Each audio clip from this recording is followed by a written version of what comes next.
काय म्हणतील या विचारामुळे बरेच जण आयुष्य जगायचं विसरून जातात आणि विनाकारण ओव्हर थिंकिंग म्हणजेच अतिविचाराला आमंत्रण देतात। तर आज एक प्रश्न स्वतःला विचारा की तुम्ही खरंच तुमचं आयुष्य जगताय की लोकांच्या मताप्रमाणे।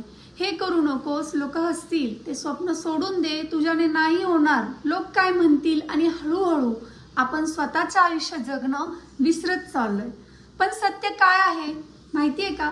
लोक तुमच्याबद्दल 2 दिवस बोलतील, तिसऱ्या दिवशी दुसऱ्या कोणाबद्दल बोलायला सुरुवात करतील। मग त्यांच्या 2 दिवसाच्या मतासाठी तुम्ही तुमची वर्षानुवर्षे का वाया घालवायची? तुम्हाला जे करायचंय ते चांगलं आणि योग्य आहे ते नक्कीच केलं पाहिजे। चुका होतील, होऊ द्यात, लोक हसतील, हसू द्यात, कारण तुमचं आयुष्य बदलणार असेल तर तुम्हाला एक प्रयत्न करणं नक्कीच आवश्यक आहे। तर आजपासून एकच नियम, लोक काय म्हणतील नाही, मला काय हवंय हा प्रश्न स्वतःला विचारा आणि स्वतःच्या स्वप्नांना भरारी द्या, कारण हे जीवन परत नाहीये। तर सबस्क्राईब करा चॅनल, तुम्हाला मनापासून स्वतःला बदलायचं असेल तर।